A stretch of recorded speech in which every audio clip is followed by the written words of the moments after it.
In this video, we'll talk about bisectors and how it works. By now, you should know how to draw a bisector, a perpendicular bisector, as well as an angle bisector.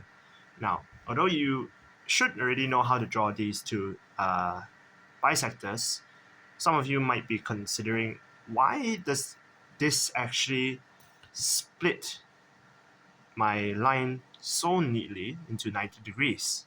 Or why does this line, after I've drawn the bisector, split it so perfectly into two? See, there's 20 degrees, there's 40 degrees, split it so evenly. Why does this happen? Or how does it work? What am I actually doing when I'm drawing all these construction lines? What for do I need to actually point out this side and this side? Why do I need to draw all these lines? What's the point? So this short video will be explaining how bisectors work and how do we actually get these angles in between. Now, starting off, we need to understand what our compass is actually doing.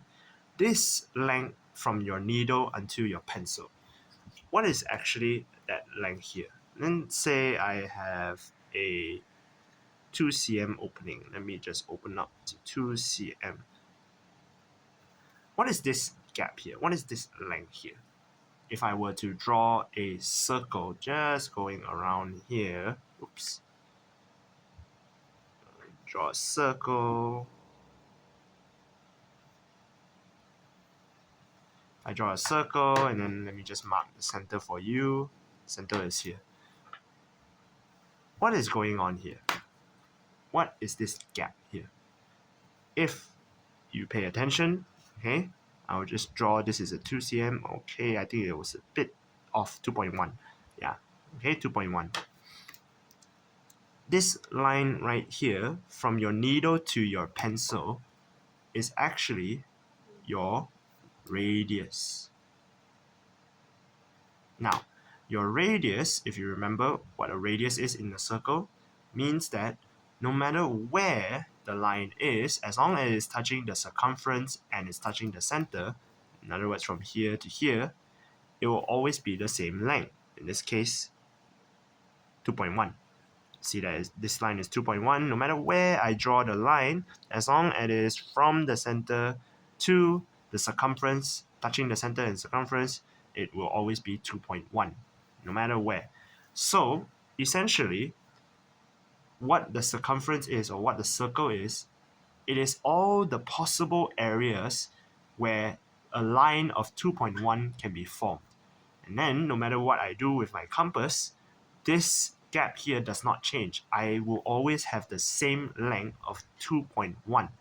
So now, why is that helpful? This concept of having the same length, the same gap, distance, the same radius is very essential for drawing your different shapes and angles later on. Now, let's just look at the perpendicular bisector first. I'm going to draw a perpendicular bisector by drawing two sides and then having marked my center. Let's draw a diameter.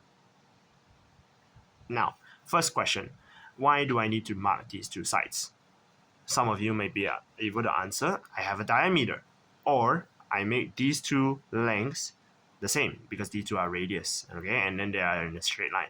Okay, sure, but some of you might not really see the point of doing this first. Now, once I have the same distance, okay, I then draw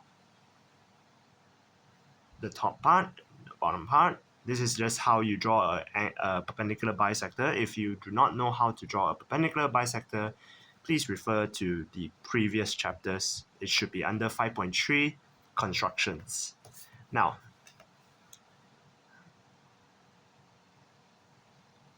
the next question that I want to ask you is, why do we draw these construction lines up here?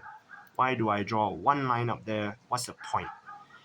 If you remember, I place my needle down here, and then I draw one line up here, and I draw one line here. And then I did not change the size of my compass. The length is still the same. And I moved it to the other side. And then I find where it meets. What I am drawing here okay, is all of the possible, this arc here tells me all of the possible length where this gap will stay the same, right? In other words, this length and this length down here, they are the same length. And what do you see now? You should see an isosceles triangle. And when I have the same isosceles triangle, what do I have?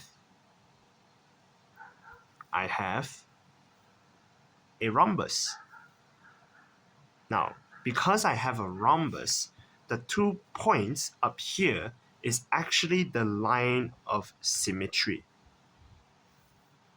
And when you have the line of symmetry, it divides the shape equally. That's what symmetrical means. This left side is exactly the same as the right side.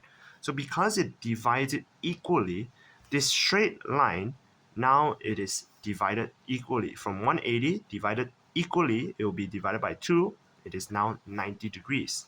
That's how you get the perpendicular bisector. You are drawing a isosceles triangle, and you are also drawing a rhombus. Okay, you are drawing a rhombus and isosceles triangle, basically using the same length in order to find the line of symmetry.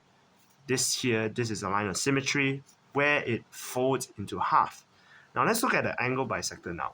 Again, your angle bisector, any angle, just draw one line here, and one line here. Why does it actually divide itself so evenly, so perfectly?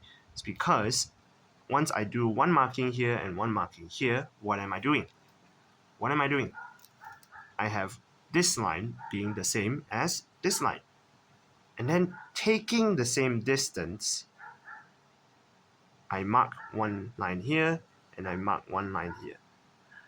That's how I draw an angle bisector. But what, again, the question that you need to ask, what are these arcs for? Why do I actually draw these arcs? It's because from this arc, from my needle just now to this arc, without changing the size of my compass or the radius of my compass, I am forming again another rhombus or another isosceles triangle. And then again, this line of symmetry divides this perfectly into 2. It divides it perfectly. So whatever angle that you draw here, in this case here, I draw roughly a 50 degrees angle, okay? It is divided into 2 perfectly, 25 degrees, okay? Because of the line of symmetry folding it into half evenly. So then I divide it by 2. So that's the principle of how bisectors work and how your compasses work. This distance, this radius will go a long way for the upcoming different shapes. You have to keep this in mind, that this radius thing, you are essentially drawing a bunch of different triangles and isosceles triangles and rhombuses in order to get a line of symmetry and dividing it perfectly.